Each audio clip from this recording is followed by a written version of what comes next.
Acción. Hola, ¿qué tal, gente?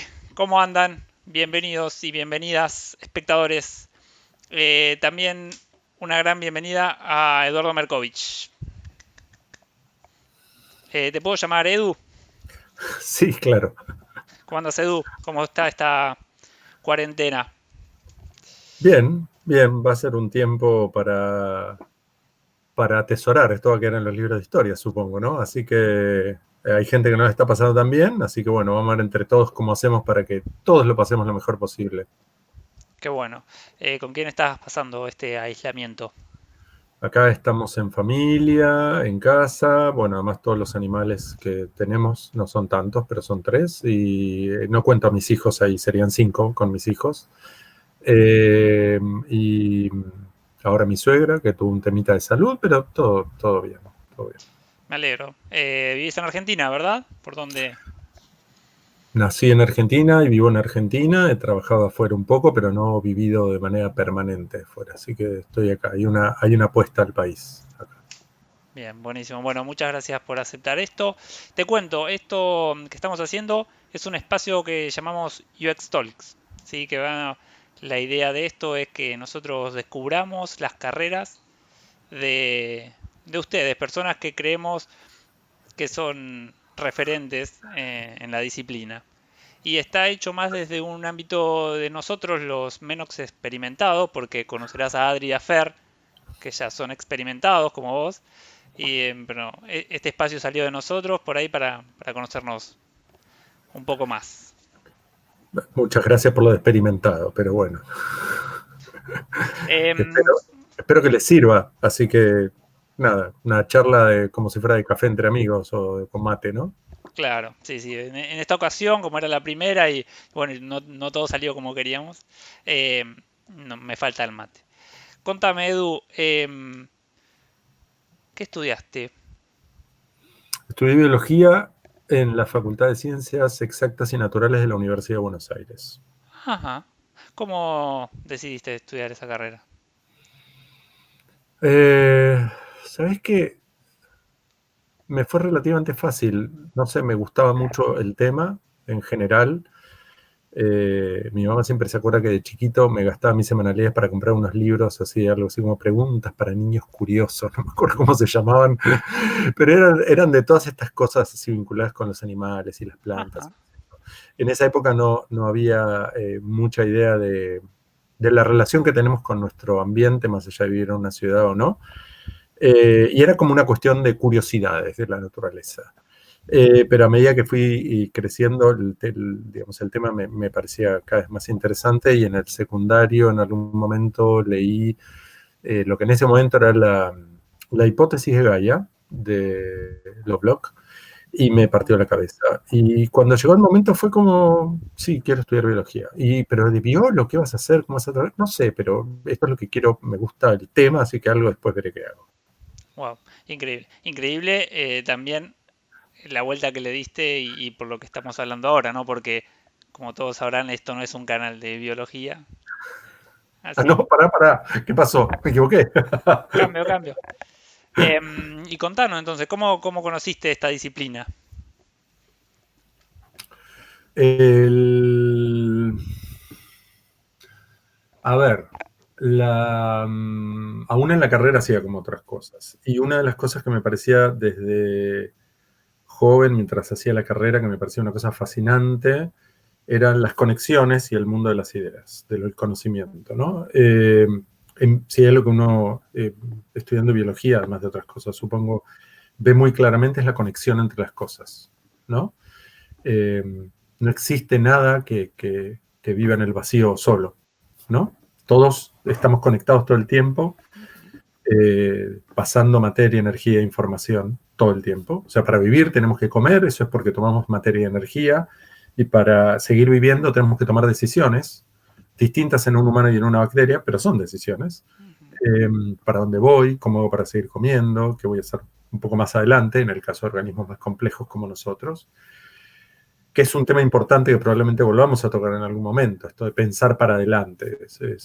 Hay organismos muy sencillos que viven en un presente constante. Una bacteria no tiene un pasado y no tiene un futuro mucho, hay ciertas reservas en su genoma que le permiten cambiar un poco, pero básicamente no hay decisiones de largo plazo como nosotros, y lamentablemente, aunque cada uno de nosotros es capaz de pensar en el futuro, nos resulta difícil y a veces nos portamos como si fuéramos bacterias. Pero dentro de esta idea estaba esta cuestión de conexión de todas las cosas y entré a lo que hoy estoy acá, estamos charlando, por el camino del hipertexto.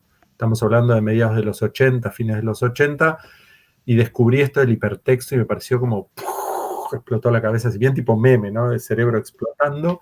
Y dije, ¿por qué no está escrito todo así? Porque esta es la manera en la que pensamos. O sea, ¿cuál es la onda de agarrar toda esta riqueza y aplanarla en una línea nomás y doblarla en líneas para que entren en las hojas? Digo, está bien, es mejor que nada, claramente. La escritura fue nuestra primera memoria extracorpórea y por eso tiene un rol muy importante en nuestra civilización, pero ciertamente la escritura lineal no es como pensamos y por lo tanto se pierde riqueza. Empecé por ese tema del hipertexto. El hipertexto, pero después multimedial, me llevó rápidamente a lo que en ese momento era la hipermedia, como todo el mundo le decía. De ahí rápidamente encontré el tema de la usabilidad, porque uno podía diseñar cosas que estaban muy buenas, pero si eran difíciles de usar, no se pueden usar y no logran su cometido. Y en ese...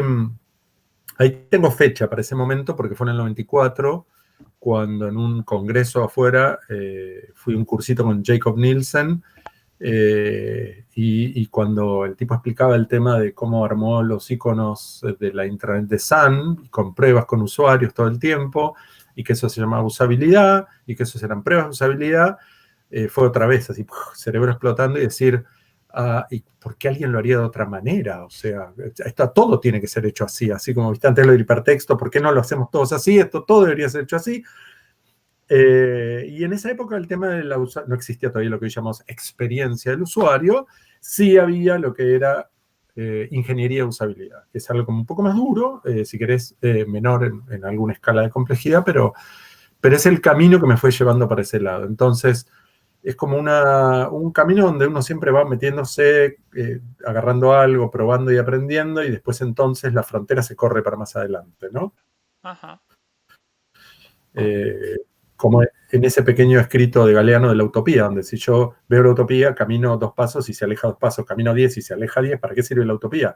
Para eso, para caminar, ¿no? Entonces uno siempre como que va ahí moviendo. Entonces del hipertexto, hipermedia, rápidamente el tema de la usabilidad, gestión del conocimiento, que si querés está un poco enganchado con lo de los hipertextos y las ideas, y de ahí gestión de información y conocimiento, todo eso integrado fue un poco de lo que hoy llamamos UX, y después siguió para adelante, y en el 2008 el tema de la sustentabilidad, y acá estamos hoy. Todo conectado, como decías. Qué bueno. Y con respecto a tus comienzos ahí en la usabilidad, ¿te acordás de algunos trabajos, algo que haya marcado tus comienzos? Sí. Me acuerdo una anécdota. Tengo muy mala memoria, así que me acuerdo pocas cosas, creo. Yo siempre, por lo menos, tengo la sensación que me olvido todo, pero hay algunas cosas que te van quedando cuando. O sea, ¿por qué, por ejemplo, empecé muy temprano con el tema del prototipado en baja fidelidad? Estábamos haciendo una intranet para Xerox. Habrá sido a mediados o principios de los 90 aproximadamente, no sé, 96, ponele, 97. La idea es, en ese momento, Xerox Argentina era como el foco de todo Cono Sur, y Xerox era una empresa muy grande, no era lo que había sido antes, pero todavía era muy grande, muy importante, y se proponían como The Document Company, ¿no? O sea, no solo hacemos fotocopiadoras, sino que vamos a gestionar información, que era una buena visión, después no la pudieron llevar adelante, pero eso es otra discusión. Y estamos haciendo un intranet que le iba a servir a los técnicos para trabajar los equipos. ¿Por qué? Porque hay equipos que son muy complejos, son muy grandes. Cuando hay un problema, el técnico tiene que viajar para ver qué es lo que pasa, y de repente le falta una piecita o le falta a veces algo que es solo software, y terrible, pero tenían que volver para agarrar lo que necesitaban y volver para el otro lado, pedir a alguien que los mande, era como complicado. Además, equipos de muy alta complejidad, y realmente ya que tengan en la cabeza todo lo que estaba pasando, se hacía muy difícil. Entonces armamos un intranet que tenía un montón de elementos, que eran partes que eran solo información, partes que eran software, partes que era enganche con el hardware. Pero el punto divertido de todo esto fue que estábamos probando prototipo, que lo habíamos hecho en papel, esa parte veníamos como bien, y lo dibujamos no tan en baja.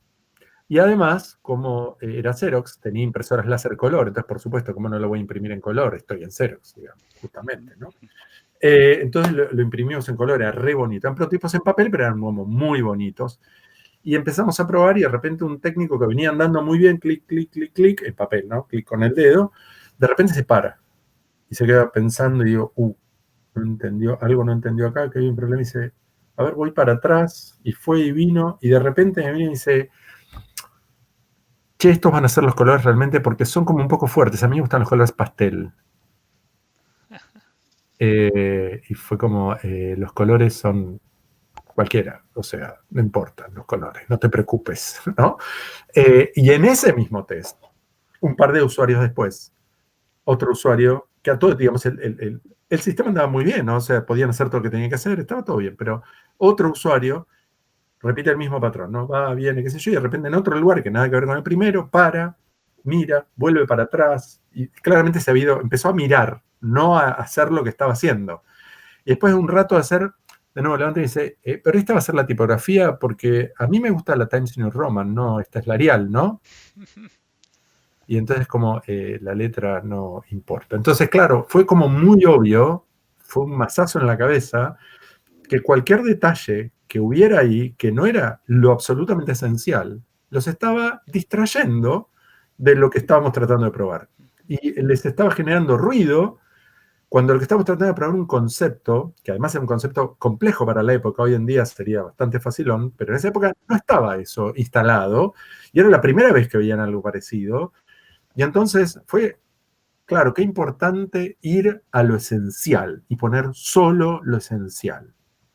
Entonces, eso se me quedó bastante en la cabeza, no solo por la baja fidelidad y lo que implica que cuando uno invierte tiempo en algo que en realidad no es lo que va a ir ni es importante, sino además esto que es un concepto general, que es vamos a lo esencial, qué es lo que realmente tiene que estar acá, que si no está, no funciona lo que queremos, y que de ahí para arriba, si ponemos las cosas bien, solo pueden agregarle valor, pero no deberían quitarle, digamos. Claro. Creo que esa es una de las cosas que han sido constantes a lo largo de mi carrera, probablemente de mi vida, que es esta búsqueda de qué es lo esencial. Vamos a lo esencial primero, después, si sobra tiempo y esfuerzo y plata y qué sé yo, vamos a ver algo del resto. Pero primero vamos a lo importante. Muy bueno. Muy linda experiencia. ¿Qué estás tomando de rico, Edu? Un té negro con frutos rojos y qué sé yo, está. Para un día lluvioso, horrible como hoy. Va horrible, lluvioso. Está bueno. Claro, bueno. Bueno, ya me contaste un poco cómo era la disciplina en ese comienzo, sí, que era más a nivel ingenieril. ¿Cómo la ves ahora a la disciplina? Es un momento maravilloso. La disciplina está difusamente definida, así que veamos un poco qué sería la disciplina, lo que llamamos hoy experiencia. En principio, por lo menos lo bueno, vamos a empezar por ahí, es que está establecida, tiene un nombre, no se discute, ya que esto es importante. Hay empresas que han demostrado en el mundo que invertir en una buena experiencia del usuario es algo que paga y vale la pena. Hasta ahí vamos bárbaro. La parte que todavía nos falta es, por un lado, me parece que como comunidad de práctica todavía tenemos que mejorar a nivel técnico una cantidad de cosas. No porque lo técnico sea lo fundamental, sino porque lo necesitamos para hacer las cosas bien. Y por otro lado, lo que me parece quizás más importante o más interesante a mí, digamos, no sé, para otros, ¿no? Es que tenemos que empezar a pensar un poquitito cuál es nuestro rol afuera de la propia comunidad. O sea, cuando cualquier grupo nace, está muy volcado para adentro, porque lo primero es reconocerse, ¿no? Hay un modelo que se llama doble bucle que explica estas cosas, el surgimiento de cosas nuevas. Ajá. Entonces, primero nos tenemos que reconocer, no soy yo solo, vos también, y él también, somos 3, somos 5. ¿Y cómo nos llamamos? Entonces nos damos algún nombre, que puede ir cambiando, por supuesto. Y eventualmente pasa de ser un movimiento de borde, periférico, fringe, a empezar a estar más en el centro de la cuestión. Pero cualquier cosa cuando nace está muy volcada para adentro. De hecho, fíjate que los seres humanos cuando nacemos, de hecho, no nos damos cuenta que nuestra madre y nosotros somos dos cosas separadas. Entonces, en algún momento hay una etapa de angustia de los bebés cuando empiezan a ver que no somos lo mismo. Hay un yo y hay una mamá que a veces puede no estar, ¿no? Y de alguna manera pasa lo mismo con los organismos, pero colectivos. Pasamos de cómo me llamo, qué es lo que hago, qué es lo que me corresponde hacer, y en algún momento empezamos como a levantar la mirada y mirar un poquito para afuera. Y no lo quiero tocar ahora porque probablemente saldrá por el momento que estamos viviendo de pandemia mundial, pero me parece que es el momento, ya va siendo el momento de que empecemos a dejar de mirarnos a nosotros y lo que nosotros, que si nos merecemos estar en tal lugar, que en qué altura de la organización, que cuál es nuestro aporte a las organizaciones, que cómo se hacen las cosas bien, que obviamente corresponde, lo tenemos que ver, está todo bien, pero no podemos quedar en eso y me parece que tenemos que empezar a mirar un poquito para afuera y decir, ¿y qué es lo que nosotros le podemos aportar al mundo? Porque no es poco lo que le podemos aportar al mundo. A ver, uno empieza diseñando interfaces, después empieza a diseñar pequeños sistemas, después se empieza a impactar en sistemas más grandes, después puede empezar a diseñar organizaciones de alguna manera, y eso tiene un impacto muy grande en la sociedad, pero aún sistemas relativamente pequeños, o sea, cuando alguien en Facebook decide que diseña las cosas de cierta manera, que te engancha en un pedazo del cerebro que nos cuesta limitar, ¿sí? Está impactando en la vida de millones de personas. Cuando alguien en Instagram se aprovecha de lo mismo que usan los casinos para que la gente apueste lo que no tiene hasta no darse cuenta, están tomando una decisión de diseño que involucra no solo una posición ética como profesional y como persona, sino que además tiene un impacto muy real en el mundo. Cuando hicimos hay una frase que me encanta porque fue, no sé qué año era, el 2010, cuando hicimos el festival de UX y diseño inclusivo, el lema, que me parece que sigue siendo válido, por lo menos para mí es válido, es ¿qué mundo creas cuando creas? ¿Estamos favoreciendo que un montón de gente pierda tiempo en pavadas o que ¿me corté ahí? ¿Se cortó un segundo? Un poquito, sí. O que un montón de gente pueda empezar a pensar en lo que realmente le resulta importante y le gustaría hacer y ayudar y potenciar para que lo pueda hacer. Esto no quita que trabajemos para alguna corporación, una empresa, para nada. Digo, una cosa no quita la otra. Pero siempre podemos empezar a poner esa mirada sobre lo que hacemos y de a poco, a medida que crecemos y tenemos más capacidad de impacto, podemos empezar a mover más cosas, ¿no? Yo me acuerdo en algún evento donde hubo una charla de gente de una compañía que dio todos los trucos para hacer que la gente haga cosas que le convenían a la compañía, pero no a las personas. Y en algún momento tiraron como que no quería decir, bueno, podríamos discutir si esto está bien o mal, pero no importa ahora. La verdad me costó no levantarme e ir a decirle, sí importa ahora. Quiero que vos me expliques a mí cómo es que vos decís hacer esto sabiendo que el resultado es esta otra cosa. Cuando a mí me tocó el turno de hablar, lo comenté sin dar nombres y dejé el tema puesto. Tenemos una responsabilidad, los que diseñamos, en realidad, si nos ponemos en estrictos, uno no puede diseñar una experiencia porque hay mucho de la experiencia que viene de la historia previa y las características de cada persona, ¿no? Pero si alentamos o nuestro diseño trata de alentar cierto tipo de experiencias, nos tenemos que hacer responsables por qué tipo de experiencia estamos creando en el mundo. Claro.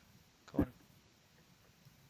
Y te hago una pregunta con respecto a esto, a lo que decías al principio, del generar como la comunidad y bueno, también con esto del respeto y de la disciplina.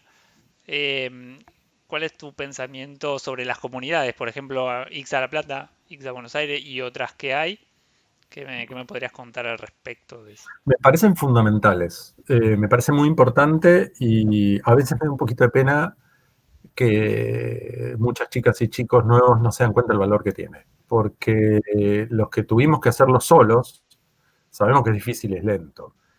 Hoy en día estirás un dedo y tenés un montón de cosas a disposición, pero la más valiosa no es leer artículos de alguien de otro planeta, parece a veces, que llega al nuestro, No estamos en realidad tan lejos porque hay cosas que hacemos en Argentina al mejor nivel del mundo, pero lo más valioso de eso es poder contar con profesionales que son capaces de compartir su experiencia y su tiempo para ayudarte a que lo que a ellos les tomó muchos años hacer, vos lo hagas más rápido y puedas seguir más rápido, Claro. ¿no? Es decir, al revés que el derecho de piso, de alguna manera. A mí me tomó 5 años hasta que pude decir, bueno, sí, me siento confiado como para poder dar una charla y contarle a otros cómo se hace un test de usabilidad. Después no tenía nadie con quien hablar, solo había un libro prácticamente, y no tenía proyectos todo el tiempo donde hacerlos. Primero lo hice porque yo quería, sin cobrarlo. Después lo puse como un opcional. Y después de cierto tiempo dije, bueno, ok, yo hago las cosas de esta manera y cuesta tanto. Si a vos te parece que esto no, pues seguro vas a poder contratar a alguien que lo va a poder hacer y sin incluir esto acá adentro, pero yo sin esto no lo hago. Entonces, es muy valioso que en una comunidad de práctica haya gente que te lo puede compartir para que vos no te tomes 5 años, ¿entendés? Claro. Entonces, puedas usar los 4 años y medio de diferencia en avanzar más cosas y no volver a recorrer el mismo camino, digamos. O sea, ustedes tienen que empezar desde el segundo o tercer escalón, por lo menos, ¿no? Claro. Y bueno, nada, eso ocurre en nuestra sociedad en un montón de ámbitos y a nivel profesional, por suerte, gracias a organizaciones como ICSA y otras más, también sucede. Y hay que mantenerlas, hay que cuidarlas, hay que valorarlas y hay que participar. Hay que participar. Si no, es muy fácil como solo tomar y hay un grupete de 5, 6, 7, 8, 10 que están sosteniendo todo eso, eso no se sostiene a largo plazo. Claro. Literalmente no es sostenible, digamos. Y me parece que además, no solo por una cuestión como de reciprocidad, sino más porque hay pocas maneras de aprender más que estando en la cocina. Si vos querés aprender a cocinar, tenés que meterte en la cocina también, no solo probar los platos, ¿ok? Participar en estas organizaciones te da un aprendizaje no solo más rápido, sino más como mucho más fuerte de qué es lo que hay metido en todo esto. Buenísimo. Y también vos das clases, estás colaborando con eso. Sí, dicen que enseñar es aprender 2 veces, ¿no? En esa misma línea de compartir lo que uno sabe y tratar de que los demás vengan más rápido y lleguen más alto, o más adelante, no sé si más alto, pero sí, desde hace como 10 años creo, con Lorena Paz y otros, y desde hace como 3 o 4, por lo menos en Tandil, con Paula Davos, damos UX y diseño inclusivo. Es una diplomatura nacional de 1 año. Está súper interesante. El aprendizaje está basado en proyectos reales. O sea, cada año hacemos acuerdos con organizaciones, ha sido Estado, empresas pocas, en general organizaciones de la sociedad civil, ONGs, digamos,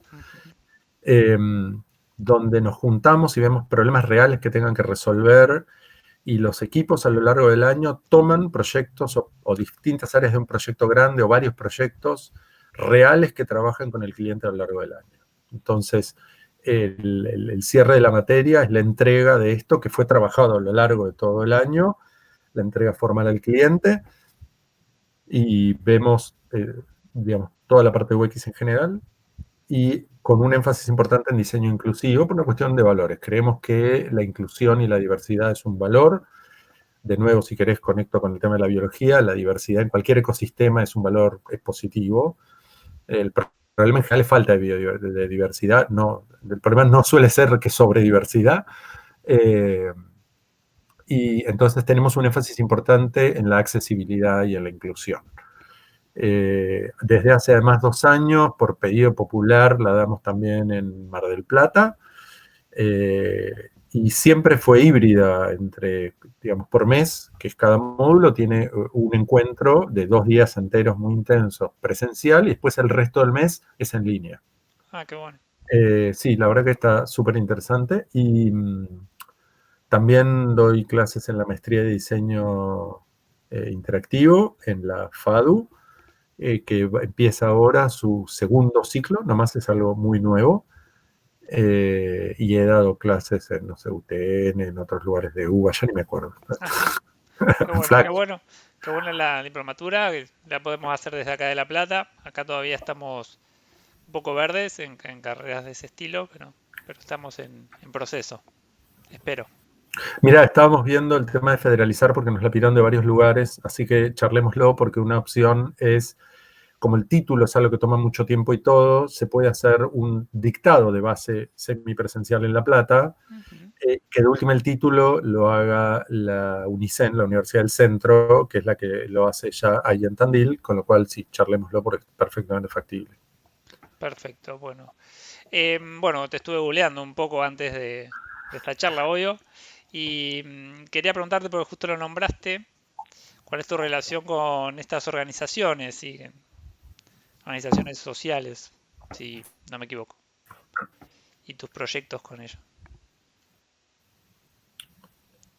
Bueno, no sé, es como hay no sé, hay una historia de siempre de tratar de estar vinculado con la realidad y de no quedarse en el caso propio y de ver lo que uno, desde el lugar de uno puede como aportar. Así que sí, hay una larga historia. Cuando hice mi primera empresa en el 94, que se llamaba Gaia Sur, cuyo nombre de hecho viene de este juego entre lo macro y lo micro, lo local y lo global y todo eso. Eh, Todo el mundo que entraba a Gaia Sur sabía, yo de hecho no definía Gaia Sur como una empresa, era como gente que hace lo que le gusta y trata de vivir la mejor manera posible ayudando un poco. Entonces todo el mundo sabía que se cobraba muy bien, se trabajaba fuerte, pero así como se cobraba muy bien, como un cuarto o un tercio de tu tiempo no se cobra, porque se trabajaban con ONGs. Después, con el tiempo, hay algunas cosas que fueron cambiando, porque me di cuenta que cuando es gratis a veces no se valora, lo cual es una pena, pero tiene que ver con nuestra sociedad, que es básicamente capitalista. Podríamos charlar un buen rato acerca de cómo el capitalismo está mostrando ya sus quiebres de una manera difícil de tapar. Eh, o por lo menos el capitalismo así extremo, engurriento, bestial, ¿no? Pero eso estuvo como siempre. Y muchos de los proyectos que yo siento como más queridos, más atesorados, y o que me han dado así experiencias fuertes, han sido de ese tipo de organizaciones, digamos, que a priori no son organizaciones que buscan dinero, sino hacer el mundo un poco mejor. En esa misma línea, en algún momento empecé a buscar, igual que un montón de otros, digamos, no yo solo, como cierta integración, porque estaba esta sensación de que uno a veces parece medio esquizoide, ¿no? Donde por un lado trabajo con corporaciones y les cobro un montón, porque del otro lado le dono trabajo gratis a ONG, donde estas ganan plata y destruyen mucho, estas hacen el mundo mejor, pero no pueden sostenerse solas, entonces estas les dan un poco de plata a estas, que a su vez o les lavan, hacen greenwashing de las que están de este lado, ¿no? Y era como, digamos, como uno tiene la sensación de que se puede hacer un poco mejor. Y en el 2011, juntando eso con el tema de la sustentabilidad, que venía ya desde hace un tiempo antes, con un par de amigotes, hicimos una empresa social. Y para mí fue muy copado eso porque la idea de las empresas sociales viene a superar esta disociación entre o ganas plata y te sentís mal o te morís de hambre pero sos copado, digamos, ¿no? La verdad que ninguna de las dos opciones está muy buena, reconozcamos. O sea, eh, eh, nada, uno no quiere ser un millonario y como está ese sueño de algunos, tipo de retirarme y no hacer nada más. Yo creo que si no hago nada más me agarra un ataque en algún Claro. momento.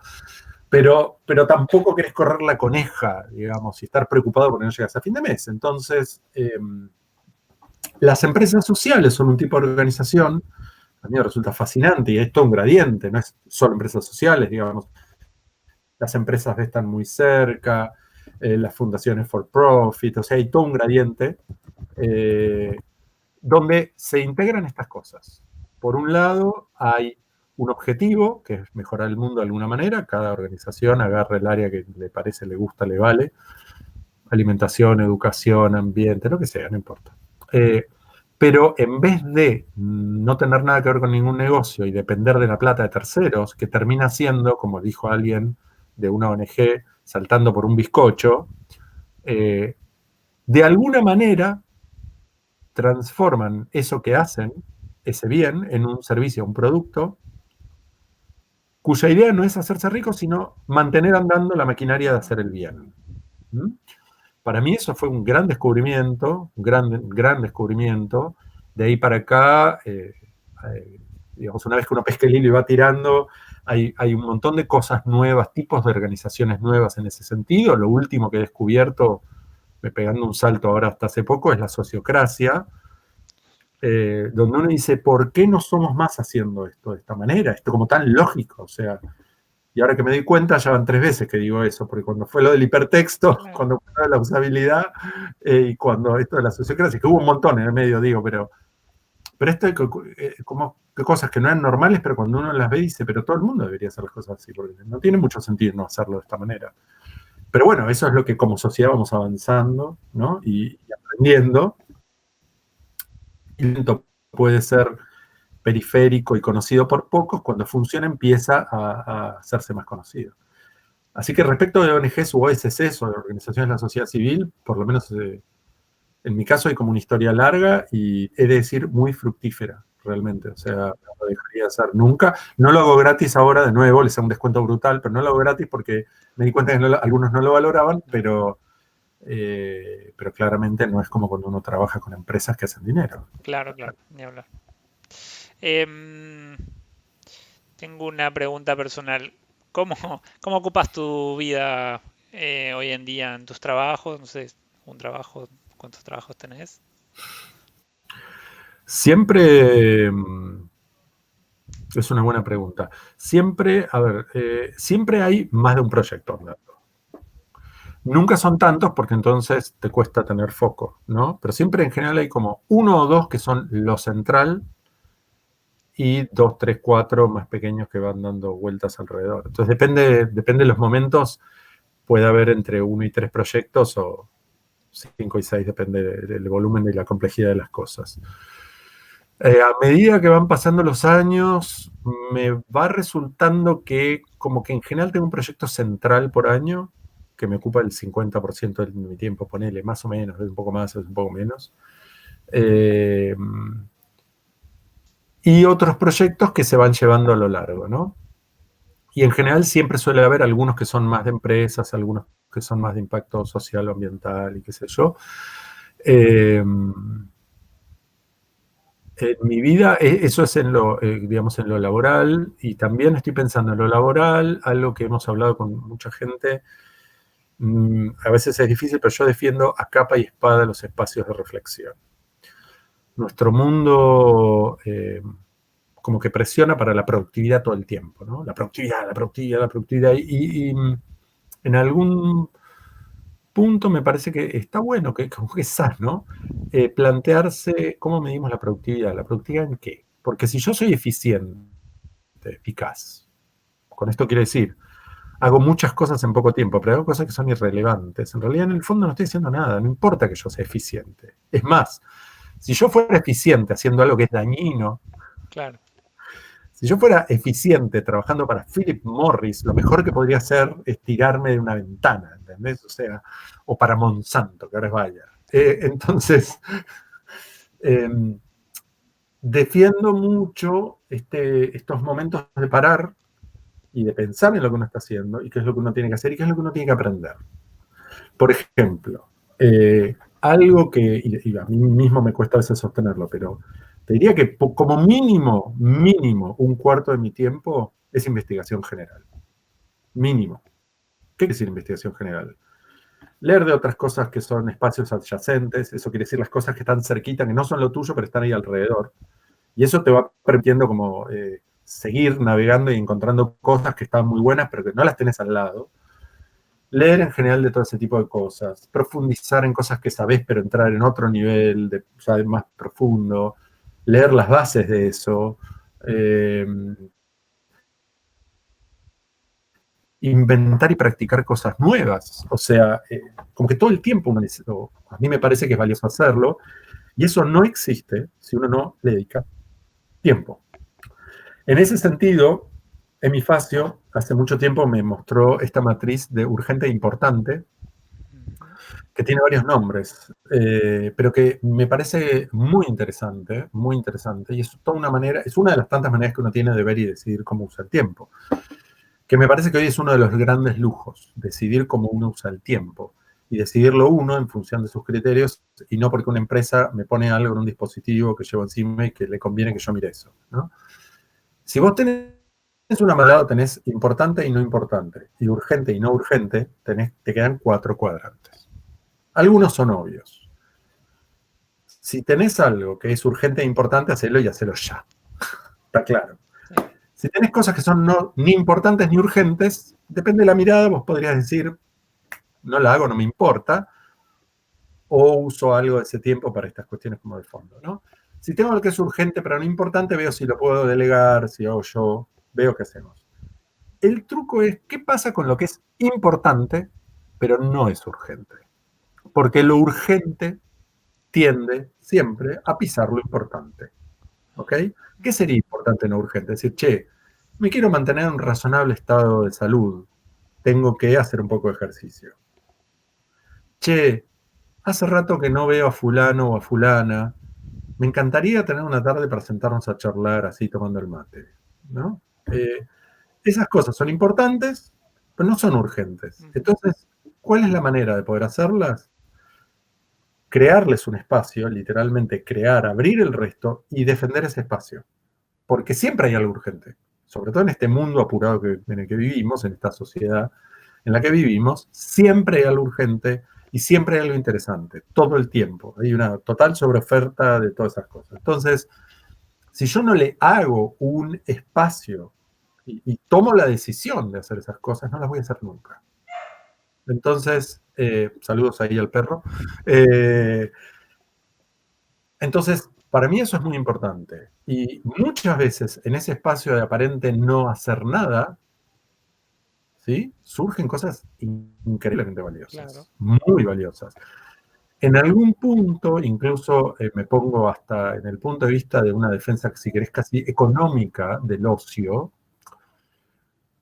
hay proyectos y clientes que no valen la pena y que mejor me quedo haciendo nada y leyendo y pensando y discutiendo con otros, porque ese tiempo invertido en eso me va a volver mucho más importante que en un tiempo que no está valorando lo que me pide. ¿Sí? Claro. Obviamente no es fácil, si no estás llegando a fin de mes tenés que hacerlo para cobrar y llegar a fin de mes. Pero después de cierto momento de práctica profesional y cierta edad o tiempo de práctica o lo que sea, ya en general quienes estamos en esto tampoco estamos corriendo la conecta. Y me parece que incluso ponerse en esta postura hace que te vaya mejor, ¿no? Me costó a mí mucho tiempo esta relativa obviedad de que uno puede agarrar y decirle no a un proyecto. Parece casi tonto que uno venga y lo diga, sí, uno puede, obviamente, pero no me era obvio al principio. Y nada, de nuevo, en esto de recorrer el camino solo, uno trata de decirle a los demás, gente, fíjense cuáles son los criterios para aceptar un proyecto, ¿no? Bueno, estábamos hablando de cómo es el tiempo en general, sí, es eso, es más o menos, es una idea de cómo va. ¿Y esta rutina de la cuarentena te ayudó un poco a tener ese espacio libre o al contrario tal vez tuviste menos? Ay, me encantaría, me encantaría. Envidio esos que dicen que se aburren en cuarentena. A ver, no, por un lado, los que hacemos estas cosas y estamos vinculados a la tecnología de una u otra manera, la tecnología no es el foco de lo que hago, pero tiene mucho que ver. Tenemos las herramientas para trabajar en línea a distancia con los demás hace mucho tiempo. Entonces, para nosotros no es que ahora nos pega y decimos, uy, ¿cómo vamos a hacer? ¿No? Digamos, no es un problema. Obviamente no es lo mismo que sentarse y verse. Claro. Hay un montón de dinámicas de equipo que uno hace que son en persona y no es lo mismo en línea, pero uno sigue laburando, digamos, hay un montón. Yo estaba feliz en algún punto cuando empezó la cuarentena, no por la cuarentena en sí, porque es un problema grave lo que tenemos, y da para hablar en algún momento porque es un problema que nos lo generamos nosotros, claramente.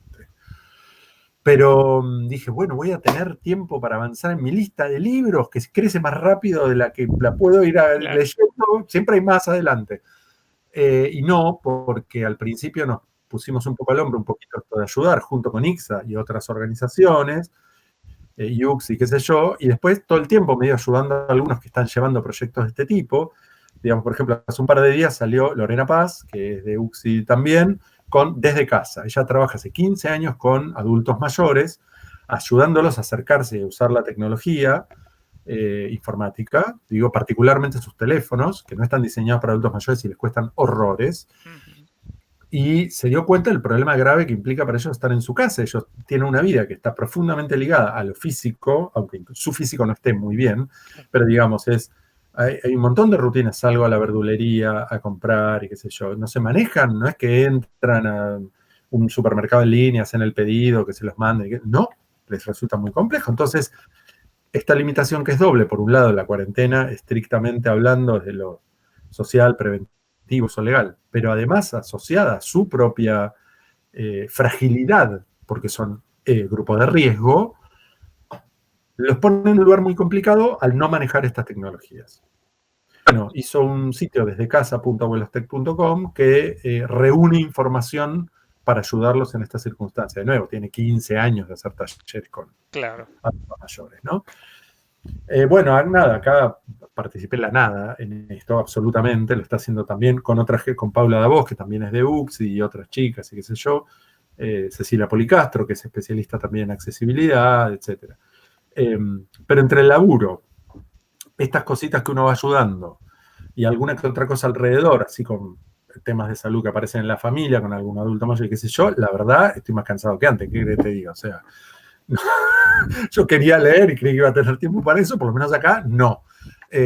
Uno arranca algún ratito de acá y de allá, pero para los que tenemos hijos además es todo un tema. Mis hijos son relativamente grandes, ya son adolescentes, pero también implica un tiempo de llevar la convivencia, de que la tarea del que están en secundario en el hogar, que es más lindo jugar con los amigos en línea, obviamente, de que no pueden salir a ver los amigos. Bueno, nada.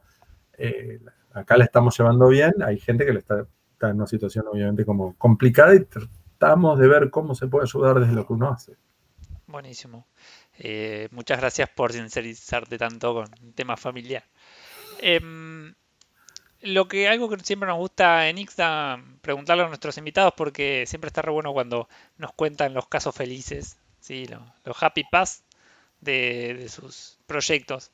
Quería saber, espero que tu memoria funcione, a ver si tenés algunas experiencias, un poco estos fracasos donde uno aprende o puede iterar, que nos puedas acercar.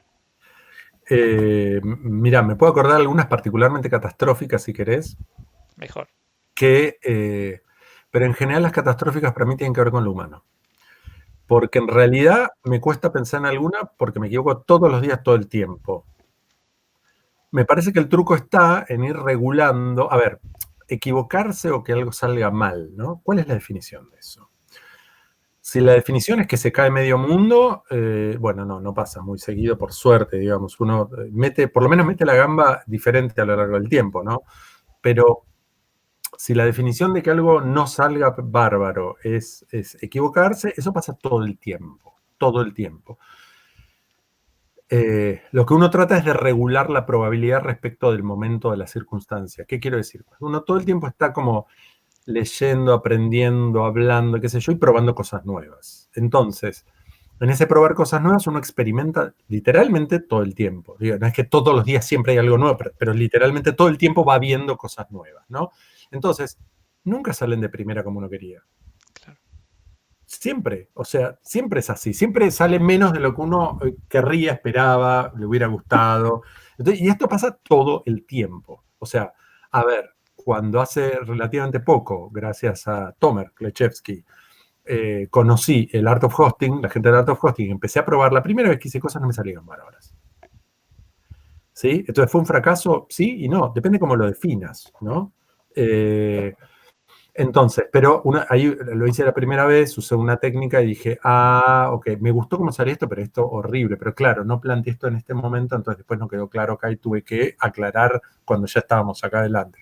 Ok, la próxima vez lo aclaro al principio, ¿ok? Después, lo mismo con, por ejemplo, estructuras liberadoras. Entonces, La primera vez que hice un 2-4 todos, salió bastante bien, pero no salió perfecto. Claro. ¿Sí? Entonces, ¿me equivoqué? Sí. ¿Fue terrible? No. Entonces, como que uno lo que hace es experimentar en espacios donde tiene cierta más seguridad, cierta tranquilidad, la escala es apropiada. Entonces, por ejemplo, si estoy aprendiendo una técnica nueva que la leí todavía no la hice nunca, por ejemplo, para una dinámica de grupo, Ujú. y tengo una instancia donde con un grupo de CEOs vamos a definir una estrategia para la... No, no la voy a probar la primera vez en el grupo de CEOs en un día entero entregado a un retiro para definir estrategias. No, Claro. ¿se entiende? Lo voy a probar en un grupo más pequeño, tener confianza, con gente más cercana. Entonces, ¿me voy a equivocar? Me voy a equivocar. No, vamos a equivocar. Pero no va a ser terrible y vamos a aprender. Entonces, me gusta como... Me han comentado alguna vez esto de, pero vos siempre te sale bien. No, no es que siempre me sale bien, es que depende cómo uno pone la evaluación. Si yo digo, esto salió como quería, todo esto no salió como quería, pero ahora aprendí a hacer todo esto y la próxima vez va a salir mejor, es difícil que el balance sea negativo. Ujú. ¿Entiende? Ahora, grandes aparruches, digamos, sí, los he tenido, como todo el mundo. A mí me duelen o los considero cuando tiene que ver un dolor en lo personal, alguien en quien yo confiaba, que ha pasado en la época de las .com, que estaba en algún lugar y que hizo un montón de cosas y que nos dejaron tecleando, colgando mal. Ha pasado. Por suerte, por una cuestión de cómo uno va haciendo las cosas, no me hicieron agujeros terribles. Si yo me he equivocado 1000 veces, pero cuando yo me equivoco me hago cargo de mi equivocación. Así que en general, incluso aún con una equivocación, las cosas terminan bien, ¿no? Qué sé yo, uno calculaba que le iba a tomar cierto esfuerzo a algo, hace algo, llega hasta acá y dice, ¿sabes qué? Me estoy dando cuenta que esta solución no es la ideal. Voy a tener que volver atrás y ponerle todos estos días de esfuerzo de nuevo. Pero ¿sabes qué? Yo me equivoqué, ahora que me di cuenta, no te preocupes que, o sea, lo único que te pido es que me des un toque más de tiempo. Yo me hago cargo. ¿Tá? Entonces, desde ese lugar, yo creo que cuando uno toma la evaluación de qué está bien y mal, desde este lugar de cómo uno va aprendiendo y probando cosas, y cuando uno se hace cargo de las cagadas que hace, porque todos hacemos cagadas, uno se hace cargo, las dice claramente, y estableció una relación con como un mínimo nivel de calidad en la comunicación, ¿sí? Ujú. Nada de esas equivocaciones son catastróficas. ¿Se entiende? Es como muy raro que se tenga que dar algo tan mal como para que sea catastrófico. Claro. Porque aun cuando uno va y lo dice y no hace un drama de eso, ni lo oculta, le dice, mirá, la verdad que, pero ahora que lo miro, no me parece, entonces, ¿verdad? Y yo me hago cargo. Y el otro después, che, qué cagado haber perdido esta semana, pero bueno, la verdad que me gusta esta solución que tenés. Y bueno, vemos cómo hacemos para compensar con el tiempo, qué sé yo. No importa, lo hacemos. Entonces, al final, en general las cosas salen bien. Salen bien. Qué bueno.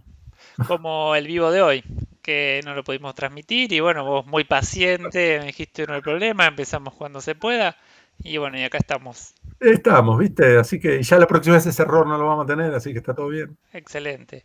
Te hago una pregunta, en el ambiente que vos trabajás, hay chicos jóvenes o poco experimentados en el UX, UI, depende con qué perfil entren.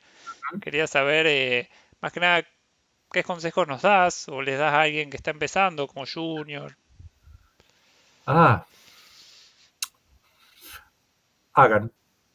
Hagan y reflexionen sobre la que hacen. Acción, reflexión. Acción, reflexión. Acción, reflexión. No se dejen llevar por ese hacer, hacer, hacer, hacer sin pensar, porque no, eso no está bueno.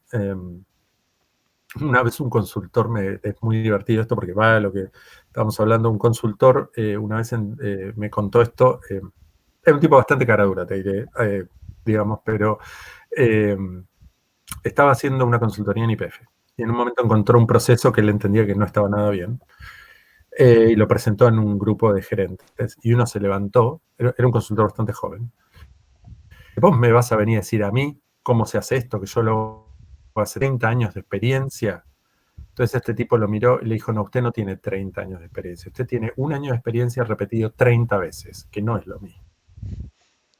Eh, entonces, la recomendación, si pudiera hacer alguna recomendación, es hagan, no se queden en la teoría, hagan, prueben, y reflexionen acerca de lo que acaban de hacer. No importa dónde empezás y no importa ni siquiera para dónde querés ir, porque además probablemente uno no lo tiene claro todo el tiempo. Uno tiene claro algo en general, pero no tiene claro los detalles. Por lo menos yo nunca tengo claros los detalles, digamos. Entiendo sí para dónde me importa ir, pero no sé dónde voy a dar este paso y después este paso y después este paso. Digo, esa gente que planifica así, a mí no me funciona eso o no soy capaz de hacerlo. Pero si tienes una idea general de dónde quieres ir y vas tratando de que cada paso sea un paso sólido que te enseño algo, si algunos tenés que dar vuelta para atrás y agarrar otro camino, no va a estar mal. No sé. Así que hagan eso y hagan y partan, hagan y compartan. O sea, hagan, reflexionen y compartan. O sea, la mejor reflexión es una reflexión en grupo, de hecho. Es algo que los que empezamos primero no teníamos. Volviendo a lo que vos me preguntabas antes, lo que decías, viste, el tema de las organizaciones. Es muy importante poder agarrar y decir, miren, me pasó esto, hice esto, y el resultado fue esto, y no termino de entender qué fue lo que pasó por ahí. Y poder hablarlo con otros. Claro. Está buenísimo. Entonces, hagan y optan. Me parece que con algunos valores claros. Y eso no es difícil que tengas realmente un problema al final. Si siempre vas a ir aprendiendo y haciendo algo nuevo, digamos como que nada, va a estar bueno. De todas maneras, ¿no? Sí, no, aprender. Te hago una pregunta. Yo soy, bueno, te contaba antes de comenzar, yo soy desarrollador. Más que nada estoy en la última parte de un proceso, al menos en la parte tecnológica, ¿no? Donde unas ideas en teorías validadas y prototipadas, yo les pongo un poco de vida. ¿Vos te relacionás con este tipo de perfiles? ¿Cómo es tu relación con ellos? Sí, a mí me gusta integrar o entender o tratar de integrar equipos y entiendo que las voces de todos son necesarias para que la cosa salga bien. Y esto no es un discursito, esto es muy concreto. O sea, si yo me mando un diseño maravilloso, genial, divino, espectacular, y te paso para que vos solo lo implementes. Y después vos lo mirás y me decís, no, pero no puedo hacer esto, porque si yo voy a hacer este query cada vez que entro, se muere la base de datos. No me alcanza la mitad de Amazon. Fue el laburo al pedo y mal hecho, porque yo no estaba entendiendo lo que estaba haciendo. Entonces, en cualquier equipo, y más hoy que tenemos un mundo tan complejo, con tantos campos que se cruzan, con algunas especializaciones súper profundas y complejas, para que algo funcione bien necesitas que todo el equipo esté involucrado. Obviamente no todo el mundo va a estar involucrado en la misma proporción en cada etapa diferente del proyecto. Digo, no voy a pretender que cuando estamos haciendo investigación, el equipo de desarrollo esté igual que yo al mismo tiempo poniendo la investigación. ¿Está? ¿Sí?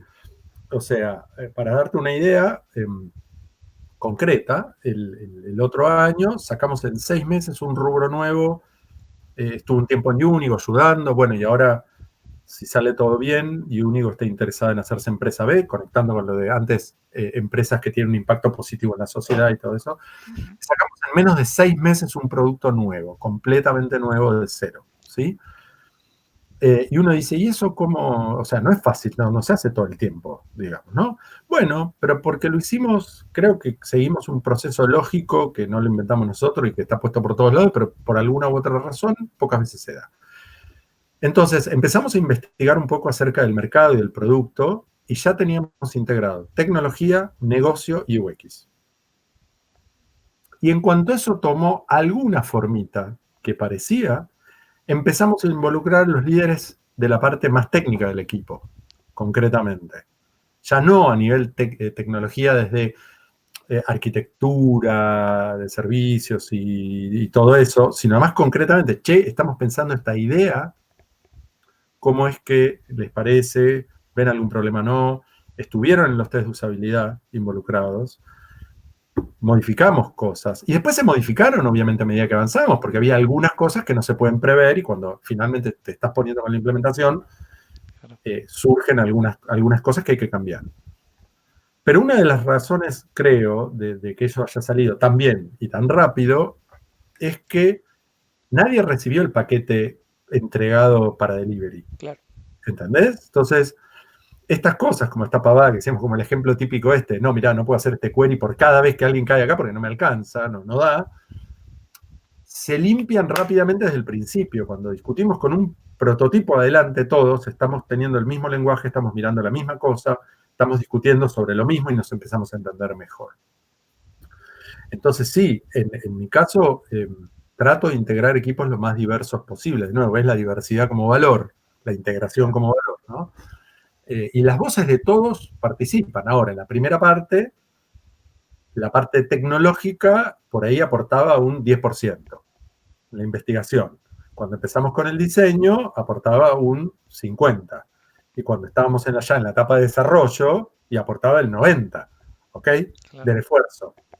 Y eso, de una u otra manera, también está, de muchas maneras, también está conectado con el rol que tenemos muchos de los que hacemos UX y algo que yo considero un desafío quizás para todos, pero yo lo conozco del lado de los que hacemos UX, que es que tenemos que trabajar en 3 niveles diferentes al mismo tiempo, que tienen que ver con 3 frecuencias y 3 tipos de trabajo que son diferentes. A ver, los que hacemos UX tenemos una etapa de investigación, ¿sí?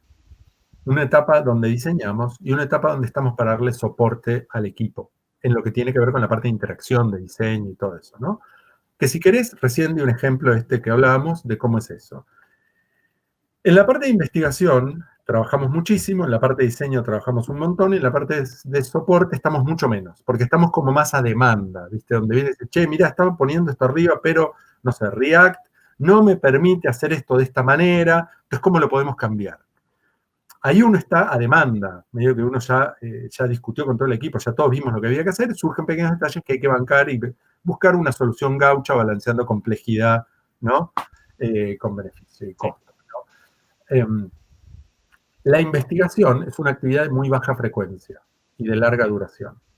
No digo la investigación puntual que uno hace para un proyecto, sino la investigación de base, que eso es algo que en Argentina, igual que en muchos lugares del mundo, no es que esto siempre nosotros estamos atrás de todo.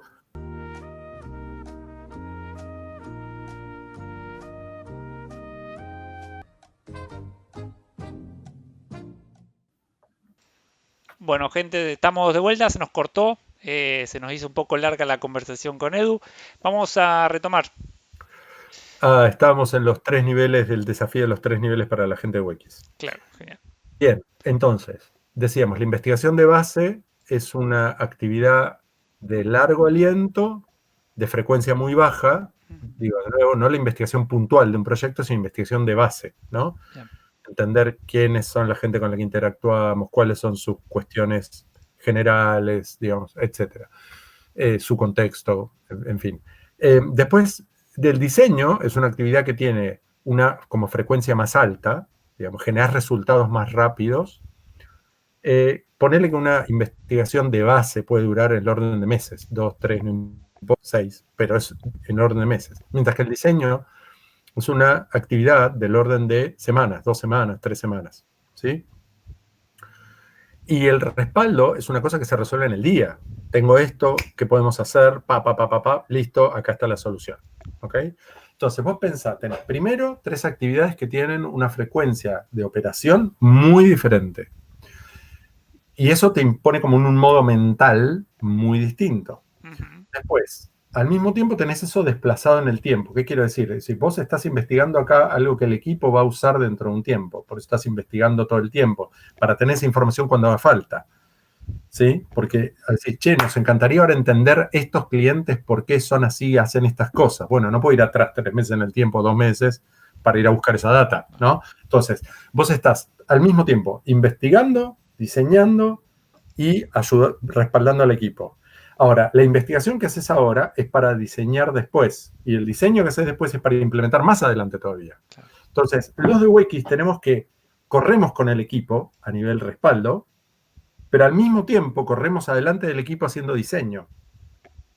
Y al mismo tiempo corremos más adelante haciendo investigación. Para mí eso es un desafío. Yo entiendo, a mí mismo me cuesta mantener, porque son 3 modos de trabajar que son diferentes. Claro. ¿Sí? En uno Slack está bárbaro, pim, pam, pum, pum, rápido y vuelta. El otro requiere que te sientes y le puedas pegar 2, 3 horas seguidas, de buen laburo concentrado, ¿sí? Por lo menos. Y el otro requiere lectura de fondo, salir a la calle, hacer un montón de cosas, ¿entendés? Como otro, más largo tiempo, ¿sí? Que lo puedes Sí, intercalar porque lo puedes ir moviendo, pero en sí es como la diferencia entre correr una maratón en una punta y correr un sprint de 100 metros en la otra. Y el tema es que tenemos que ser buenos corredores en las tres, entonces es difícil. Ahí es donde surgió que hay un UX y un UI. De alguna manera, el UX está más cerca de investigación-diseño y el UI toca parte del diseño y definitivamente la implementación. ¿Ok? mm, Pero eso, UX y UI, es algo que para mí debería desaparecer y lo dejamos para otro día. Si no, se va a hacer muy largo y se van a sí, dormir todos. sí, sí, más la gente joven y con todo el tema del recruiting, pero bueno, dejémoslo así para otro momento. Te voy a leer algunas preguntas que está haciendo la gente en el vivo para así cortamos con las mías. Eh, Em, bueno, tenemos Julieta Tejeda pregunta por Instagram, ¿cómo logro que mi público en específico y el público en general se sientan cómodos en mi web? Muy puntual la pregunta. y yo diría que empecemos por conocer a ese público, Ujú, bien, digamos. Si es tu público, porque vos tenés algo con ellos y los conoces, está bueno entender el espacio común entre lo que ellos quieren y necesitan y lo que vos claro. querés y necesitas y qué estás proponiendo en ese lugar.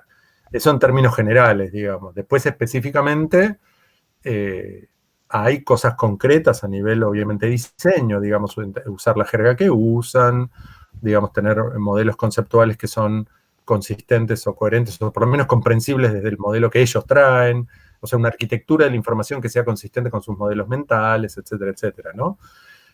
Tengo un ejemplo divertido de eso. Hace poco me cayó un proyecto de 12 horas. En realidad fue como una especie de consultoría relámpago de 12 horas. Eh, y le dediqué casi 4 de las 3 horas y pico de las 12, que no son muchas, a hacer investigación. Uno siempre tiene que hacer todas las Claro. etapas, investigar, idear, prototipar, testear y ajustar. El tema es cuánto tiempo le puede dedicar a cada una. En este caso, imagínate, con una cosa relámpago, no hay mucho, pero le dediqué a investigar y para eso tuve que entender, hablar con gente que está en ese dominio, ver los artefactos que usan, a los que están acostumbrados físicamente, y entonces hicimos algo que ahora vamos a testear, pero que a priori parece que efectivamente cerró bastante bien. Bueno, está el detalle. Pero, Mira qué bueno. sí. Diría conocerlos y encontrar ese lugar compartido es importante. Perfecto. Leí web, esto no tiene que ver con las preguntas, pero hoy entré justo a la web de Mamá Grande y bueno, me pareció muy bueno como está hecho a nivel, nada, HTML casi pelado, o sea, la jerarquía la daba el mismo HTML y nada de diseño que estropee lo importante, digamos. Y bueno, Quería hacer ese comentario. a veces uno no tiene mucho tiempo y esto que decíamos al principio, ¿viste? Buscar qué es lo esencial y lo demás lo agrego después si puedo, pero a veces le dedicamos mucho tiempo a lo que no es esencial y el resultado obviamente no sale como nos gustaría. Claro. Perfecto. Tengo otra pregunta. Julia y Chauberry pregunta, ¿cuánto tiempo le dedicas a trabajar versus cuánto tiempo dedicas a explicar de qué trabajas y los beneficios que tiene en un proyecto? A ver, de nuevo porque se me cortó el audio, perdón un segundo. ¿Cuánto ¿Cuánto tiempo tiempo le le dedicas a dedico a trabajar esto? y cuánto a explicar tu trabajo y los beneficios que tiene tu trabajo? Es una buena pregunta. No sé si lo puedo separar, trabajar y explicar lo que vamos a hacer, porque para mí explicar lo que propongo para trabajar y acordarlo con el otro es parte del trabajo, de alguna manera. Ujú, Pero me parece que invertir tiempo y esfuerzo en un acuerdo claro y compartido de qué es lo que vamos a hacer y cómo lo vamos a hacer es absolutamente fundamental. excelente. Absolutamente. Digamos, más allá de mi propia experiencia en proyectos, te puedo decir de investigaciones que me ha tocado hacer, donde la falta de claridad en los acuerdos resultaba efectivamente en problemas muy importantes, y era un problema comunicacional, no era un problema de fondo, pero el problema comunicacional generaba mucho lío, mucho lío. Entonces, soy a veces medio no, soy bastante obse en algunas cosas, pero particularmente eh, está bueno hacer que los talks de cada uno funcionen a favor, ¿no? Digo, pero particularmente con el tema de procesos. y si quieren, conectemos esto con mi formación biológica. La vida no es una cosa, la vida es algo que sucede, es un proceso, ¿sí? Es algo que se cambia con el tiempo, que tiene un ciclo, etcétera, etcétera. Entonces, llevar un buen proceso no te garantiza que vas a tener un buen resultado, pero definitivamente aumenta las probabilidades de que llegues a un buen resultado. Dentro de entender cuál es el proceso, de nuevo, y conectando con esto de que yo siento que lo mejor es integrar equipos, porque nadie tiene la papa, nadie es el Da Vinci iluminado único, ¿sí? Que lo único que quiere son manos que repliquen lo que hace, sino que todos aportamos algún punto de vista. Entonces es muy importante que dentro del equipo, y para afuera en lo posible también, todos tengamos claro qué es lo que queremos hacer, por qué lo queremos hacer, cómo vamos a medir el éxito de eso y qué etapas o procesos o actividades vamos a seguir para lograrlo. ¿Sí? Y que tengamos un acuerdo puesto y cuanto más explícito mejor. Digamos, yo tomo bastante tiempo para desarrollar mis propuestas porque quiero que estén claras. Digamos, más allá que con el tiempo uno va ganando, y con sobre todo gente que ya uno lo conoce, cierta confianza y cierto lenguaje común, igual me tomo el tiempo, aunque sea cortito, de poner las cosas. Esto que decíamos hace un rato también de siempre tenés que hacer el proceso de entender, idear, prototipar, testear, ajustar, aunque lo hagas muy cortito, pero hay que hacerlo. Está mal no hacerlo. Una cosa es decir, tengo solo 1 hora para investigar. Ok, ¿qué hago con esa hora? Claro. ¿Sí? Pero lo que no puedo hacer es decir, no voy a investigar nada. Si no conozco el tema, no puedo no investigar. De esa manera, está bueno tener acuerdos claros de cómo uno va a proceder y por qué uno propone eso. Y eso no quiere decir que todo lo ponga por escrito, porque tomaría mucho tiempo, pero trato de poner todo lo esencial y el resto hablarlo con la gente. Y de hecho, había hablado de sociocracia antes, si uno mira, sociocracia tiene muchas cosas muy interesantes, pero una de ellas es que separa la operación, la separa para integrarlas mejor. Lo que quiere es que no se confundan. Entonces aclara, una cosa son operaciones y otra cosa es gobernanza. ¿Qué quiero decir con esto? Las operaciones es llevar adelante lo que acordamos que vamos a hacer de la manera en que sea que lo vamos a hacer. Pero además tenemos espacios donde reflexionamos el acuerdo de cómo vamos a hacer y qué estamos haciendo. ¿Sí? Y son tan importantes que se ponen espacios regulares. Regular puede ser igual una vez cada 6 meses, no importa. Donde vamos a discutir eso. Pero entre uno y otro no lo discutimos excepto que sea algo muy grave y entonces lo sacamos de la operación y lo discutimos en una reunión de gobernanza. Es muy importante eso. ¿Sí? Porque cuando se mezclan tenés el desastre. Perfecto, qué bueno. Julieta Tejeda, la chica que preguntó primero, repregunta sobre la pregunta que te había hecho del público de su web, ¿te acordás? Sí. ¿Me escuchas bien ahí? Sí, sí. El tema puntualmente es que cuando se apunta a dos tipos de públicos, ¿cómo satisfacer a ambos?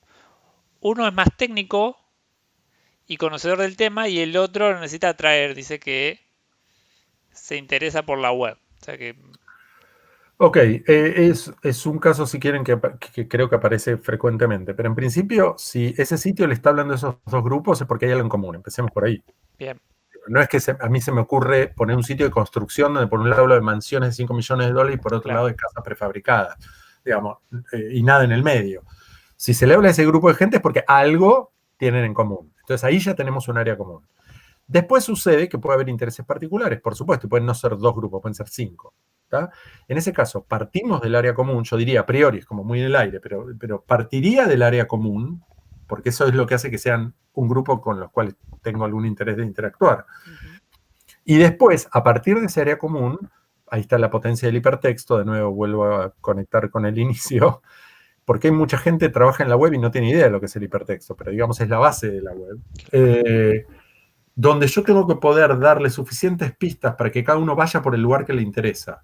Y eso de ninguna manera se cruza o impide que lo haga el otro. O sea, por ejemplo, si yo pongo un sitio donde estoy hablando en un lenguaje X a los chicos acerca de ciencia, estoy hablando de un caso concreto que ayudo, una revista de ciencia para chicos, ¿sí?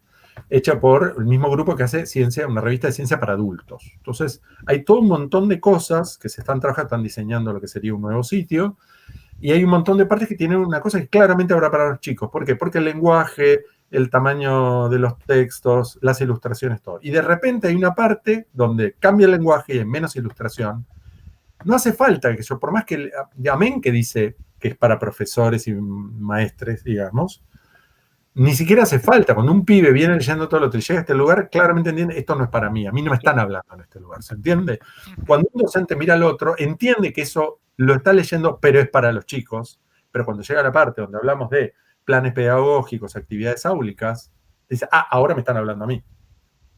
Entonces, se puede coexistir perfectamente. Para eso tenemos que tener, ¿se cortó? ¿No? Sí, Hola. sí, tenemos que tener. Un buen conocimiento de cuál es la parte en común y cuál es la parte que cada uno requiere o quiere o busca en particular. Perfecto. Excelente, muchas gracias. Lu Vázquez pregunta, nos cuenta, tengo ganas de empezar a trabajar en UX. ¿Cuán difícil es insertarse en el mercado laboral y qué tipo de capacitación necesito? ¿Hay empresas que puedan tomarme y de paso formarme? ¿Es importante la edad? Tengo 28, dice. La edad, no sé, no me imagino, no para 28 por lo menos, digo, hay extremos, obviamente, si tuvieras 15 años te diría no vas a poder trabajar en una empresa legalmente, y si tuvieras 75 te diría podría ser, pero te va a ser difícil, te vas a tener que poner con un montón de cosas que probablemente no conoces mucho. Ojo, alguna persona adulta maneja bien las cosas, pero no es la mayoría. La edad no creo que sea un tema. La inserción laboral no debería serlo porque las empresas están desesperadas por gente que sepa de todo esto. Desesperadas. Y efectivamente no es fácil. No es fácil porque he ayudado a armar unos cuantos equipos de UX a esta altura. No es fácil buscar gente buena, no es fácil buscar gente que sepa. A mí, a título personal, esto no representa a nadie más que a mí, pongo claro. No me importa tanto lo que la gente sabe, sino la actitud. ¿Qué quiero decir con esto? En un campo nuevo, por definición, no hay mucha gente que ya sepa, porque el campo es nuevo, Claro. ¿correcto? Pero me importa gente que tenga la materia prima necesaria para aprender lo que tenga que aprender. ¿Qué quiero decir? Tiene que ser gente que le guste aprender, y por investigar no voy a hacer investigaciones de UX, digo, probar cosas nuevas de las cuales no sabe y meterse y hablar con expertos y ver cómo puede conectar con lo que hace. Si no, va a seguir haciendo siempre lo mismo, digamos, va a ser un pony de un solo truco, Claro, ¿no? sí. Entonces, no creo que sea un problema la edad, no debería ser un problema la inserción laboral si tenés algún mínimo de experiencia que te haga útil. Si no, puedes hacer lo que muchos hemos hecho a lo largo de la vida, que es que empezamos haciendo algo gratis para ganar experiencia. A veces no te van a pagar para ganar experiencia. Después llega a cierto nivel, probablemente un poco sí, pero hasta ahí. Y respecto a lugares para formarse, hay un montón de grados muy diversos de calidad y de formaciones diversas. Hay alguna gente que te va a dar más formaciones, organizaciones, que te van a dar una formación más técnica, concretamente, y te van a dar mucho más de JavaScript y qué sé yo, si quieren, más cerca de lo que hace la gente que hace UI, si quieren. Y hay otras que te van a dar algo mucho más vinculado al diseño y la investigación, ¿sí? Ya hemos hablado de un par, creo que me había olvidado de comentar que ahora voy a dar alguna clase también en un curso para investigación en UX en la UB, que se está abriendo ahora. Y eso, por ejemplo, es investigación en UX, ya es como un área bastante específica, ¿no? Claro. Y hay un montón de lugares, por citar uno, Acámica, que dan formaciones que son básicamente en línea, con lo cual se pueden hacer cuando ustedes quieran, que duran pocos meses y que te dan una buena base para empezar a salir y decir, mira, soy capaz de hacer algunas cosas. Y por supuesto, como en cualquier trabajo y todo eso, después hay que ganar experiencia más concreta y eso depende, por suerte, de cada uno de nosotros, ¿no? O sea, uno tiene como que invertir para empezar a cosechar después, hay que sembrar primero. Entonces uno por ejemplo, ayuda a organizaciones gratis, pero empieza a ganar algunos trabajos para mostrar una cartera de trabajo. Claro, excelente. Perfecto. Acá tengo una pregunta justo que tenía que ver con todo este tema del aislamiento. ¿Crees que desde UX podemos hacer algo para que los más afectados por el parate laboral generado por la pandemia puedan subsistir o retomar su trabajo? ¿Se entendió? Sí, yo creo que sí. Yo creo que sí. Y hoy estábamos hablando con gente de ICSA, con Walter Becerra, que no nos deberíamos, me parece, quedar en eso nada más, que sí podemos hacerlo. De hecho, cuando empezó todo esto, a ver, con ICSA y UXI hicimos, y el Movimiento por el Diseño Inclusivo, hicimos instructivos para trabajar y estudiar en línea, y ayudamos en persona a una municipalidad y a una facultad, digamos. O sea, sí, claramente podemos ayudar.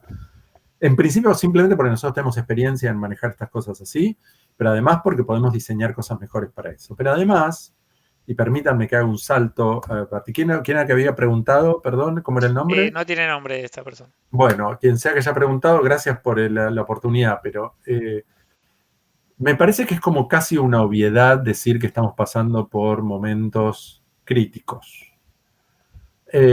Momentos críticos que son culpa nuestra y nada más que nuestra. Está más que claro, cualquiera que le eche la culpa a los chinos, a la naturaleza, a los virus, qué sé yo, está tratando de echar la culpa para otro lado y no mirar lo que nos toca. Digo. Esto es culpa nuestra, igual que el cambio global y la crisis climática, esto es culpa nuestra. ¿Está? Nosotros estamos creando un mundo que tiene todas las condiciones perfectas para lanzar pandemias regularmente. ¿Está? Todas. Claro. Las condiciones físicas, naturales, geográficas, funcionales, de procesos, de instituciones, todo lo que quieran, donde hay países que todavía discuten que no hay que hacer nada porque hay que cuidar primero la economía como si la economía esté muerta. ¿Ok?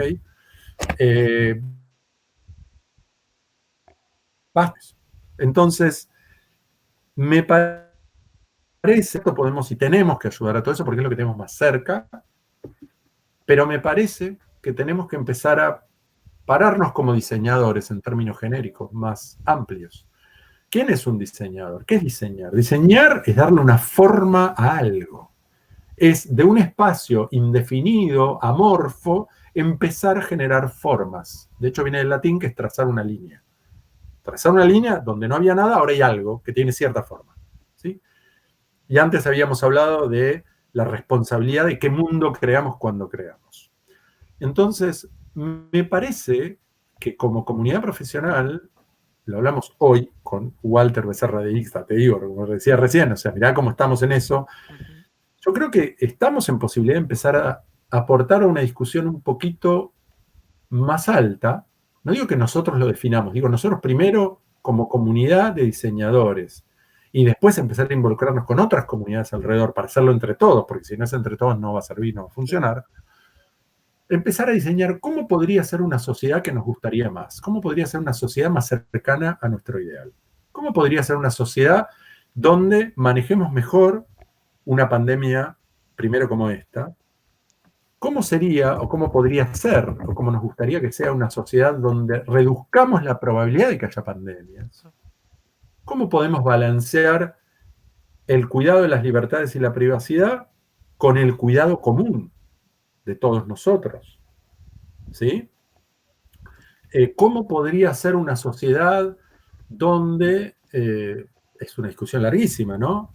Los estados cumplan mejor su rol, entendiendo que primero hay que definir que algunos creen que el estado no debería ni existir prácticamente, otros dicen, no, el estado tiene que definir todo, está claro que cualquier extremo va a ser problemático, digamos, pero ¿por qué no? Si nosotros tenemos herramientas para entender situaciones, para imaginar situaciones alternativas y para darles forma, y no solo hacemos diseños de interfaces e interacciones y sistemas, sino también organizacionales, ¿por qué no empezar a participar en la discusión que ya existe en algunos otros ámbitos de cómo diseñamos una sociedad un poco mejor para todos, digamos, ¿no?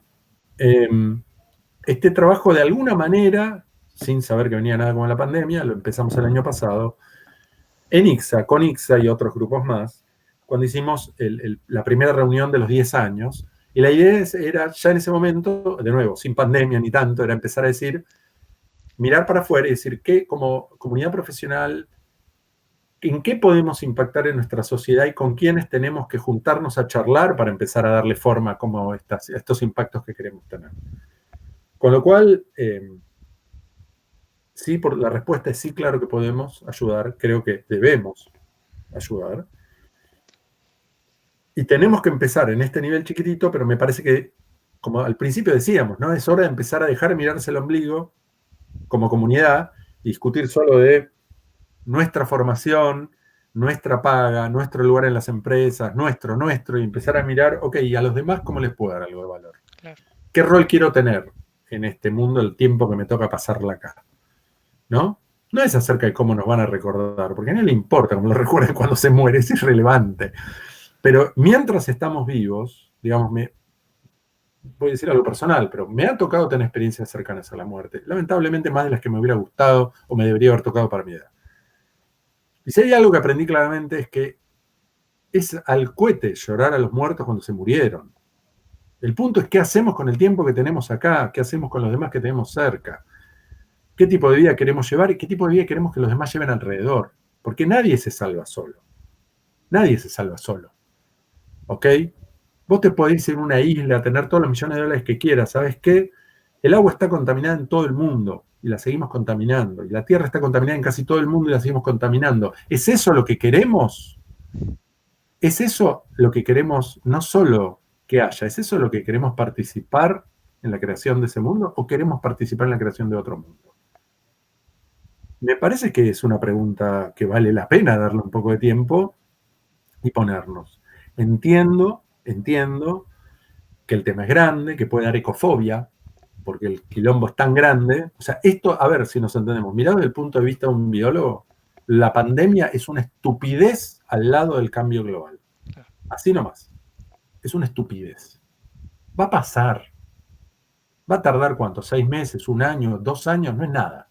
No es nada en la historia de la humanidad, mucho menos en la historia del mundo. ¿Ok? Pero el cambio global es un monstruo muy grande y pisa fuerte. ¿Sí? Parafraseando a la negra. Ese es el desafío que enfrentamos ahora. Y con lo grande y pesado que es y difícil de parar, también por suerte es un poco más lento y todavía entonces tenemos algo de chance. Entonces, la pregunta es, ok, ¿podemos impactar? Sí. ¿Tenemos que hacerlo? Me parece que sí, es una decisión igual de cada uno. ¿Nos tenemos que quedar solo en el impacto de ahora durante el COVID y la cuarentena? Definitivamente me parece que no. Me encantó. Te hago una pregunta que justo acá pusieron, que justo es para agarrar esto. ¿Cómo imaginar la disciplina, no sé, 10, 20 años? ¿O cómo te gustaría, si es que nos quedan 20 años de planeta, ¿no? Pero supongamos que sí, que nos quedan 20 años. ¿Cómo te gustaría que sea la disciplina y cómo te parece que sería? Eh, Creo que sí, nos quedan 10, 20 años de planeta. El punto es en qué condiciones vamos a llegar a esos 10, 20 años. Digamos, eventualmente la humanidad no desaparecería. Hay pequeños reductos de gente que vive muy lejos, muy cercana a las cosas muy básicas, pero que por eso tiene menos dependencia de esta civilización que hemos creado. Pero sí, creo que un poco de tiempo tenemos. Creo que tenemos una generación probablemente de tiempo. Pero, y después la humanidad va a seguir estando. El tema es que van a morir muchos y otros la van a pasar muy mal. ¿Cómo veo la disciplina? No tengo ninguna manera de saber cómo va a ser. Así que voy a quedarme nada más en cómo me gustaría ver alguna parte, ni siquiera es todo, es alguna parte. Me gustaría ver una disciplina que se abre y se empieza a mezclar más con todo lo que hay alrededor. A tal punto que casi deje de ser una disciplina per se. Digo, en los sistemas naturales, cuando uno mira sistemas complejos naturales, es muy difícil poner los límites. ¿Dónde termina una cosa y empieza la otra? ¿No? La naturaleza funciona así. Esto está reflejado en algo que se llama teoría de sistemas, etcétera. Está muy estudiado. Eh, y cuando una cosa está como muy definida es porque está muy cerrada, ¿no? Pero está bien, no acabamos de nacer. Me gustaría que, entre otras cosas que no tengo idea cuáles son, ver en 10, 15, 20 años que los que trabajamos en estas cosas hacemos que los demás, no importa en qué trabajen, tengan más conciencia de todo esto, tengan más conciencia de los sistemas, tengan más conciencia del impacto de lo que uno diseña, tengan más conciencia de la complejidad. Complejidad no es dificultad, es complejidad, que es otra cosa, y toda una ciencia la complejidad. Entonces me gustaría que casi desaparezcamos, si quieren, como solo wikis para ser profesionales que ayudan a integrar más. ¿Sí? Hace poco leí un artículo que hacía un planteo muy cortito, pero muy interesante, que decía, ¿cuál es el rol de los diseñadores de UX? Bueno, el tipo decía, no es diseñar mejor.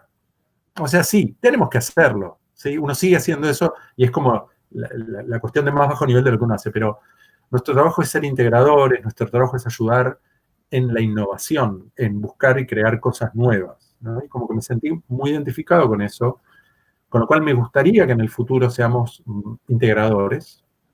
Veo el rol del UX integral como una persona que habla con negocio, que habla con tecnología, que trae los sensores con los termómetros de lo que pasa afuera, que habla con los equipos internos y externos, que los puede reunir en una mesa y ayudar a que todos hablen y se entiendan. Esto claramente debe está muy basado en mi propia experiencia, pero a medida que pasa el tiempo, digamos, cuando yo empecé era el diseñador, el usabólogo, como dice Guillermo Ormel, pero a medida que pasa el tiempo siento que lo más importante que yo hago es que los demás puedan hacer su laburo mejor y no lo que yo hago. ¿Se entiende? Sí, por supuesto, aporto ideas, modelos, tengo algún insight cada tanto que sirve, todo bien. Pero siento que el trabajo más importante es que reúno mesas de gente que normalmente no se habla tanto. Si querés ejemplos extremos, hablemos del AFIP, el monotributo, que fue en el 2000, ni me acuerdo cuánto, ya 3 años, 4, qué sé yo, no sé. Hacer que puedan entenderse, que puedan todos ver más de lo que el otro ve y entender más de lo que el otro entiende, y por lo tanto lograr entre todos algo de mucha mejor calidad y mucho más funcional de lo que había antes. Entonces me gustaría una profesión que mire más para afuera, no es dejar de mirar para adentro, pero decir que eso ya está y sabemos cómo se hace y lo hacemos, punto, ¿no? Que esté más conectada con lo de afuera a nivel humano y que esté más conectado con lo de afuera en el nivel del desafío biológico, sociofísico que tenemos, de sustentabilidad, porque nuestra civilización como es ahora no es sustentable, digamos, ya no vale la pena siquiera discutirlo. Tenemos que estar pensando soluciones, no discutiendo si es así o no es así. Trump todavía sigue discutiendo que no, pero ese es Trump y son Bolsonaro y Piñera, lamentablemente, ¿no? Me da pena porque son países hermanos, vecinos, que realmente deberíamos estar en otro lugar y miren lo que está pasando. Es un desastre, es un desastre. Entonces esa gente va a seguir estando, no vale la pena discutir mucho porque no va. Lo que tenemos que estar es discutiendo qué sociedad queremos y cómo la empezamos a dibujar y cómo la empezamos a hacer, ¿no? Por eso yo estoy planteando un proyecto de agrorobótica, porque la manera en que hacemos comida no es sustentable como la hacemos hoy. No se puede sostener mucho más tiempo realmente. Es una cuestión física, de nuevo, no es una discusión solo de valores, ni nada, es una cuestión muy concreta, biológica. Usted lo dice cualquiera que va al campo, incluso los que usan la tecnología actual, se están dando cuenta que tiene un límite. Me gustaría entonces una comunidad que se integre a diseñar cosas de más alto nivel y que permee tanto alrededor que casi no aparezca como comunidad. Que haga que todos los demás tengan un poquito de UX. Si no sé, se me pueden ocurrir 20.000 cosas si querés, pero me parece que ya te estamos aburriendo a lo demás y son detalles, pero es como lo principal. Buenísimo, muchas gracias Edu. Para ir cerrando, ¿nos querés recomendar algo para leer? Libro, YouTube, podcast. ¿Qué sé yo? Bueno, los de diseño es muy concreto. El podcast de Mariana Salgado, que es una capa, Diseño y Diáspora, tiene cantidad infernal de material excelente, excelente, excelente. Para los que estamos en diseño, les diría, pero vayan. Y está haciendo ahora colecciones, que es súper interesante, donde hay temas y te dice, bueno, y porque pasó los 100 hace un rato ya. Las 100 entrevistas hace rato. Entonces ya es largo, es grande.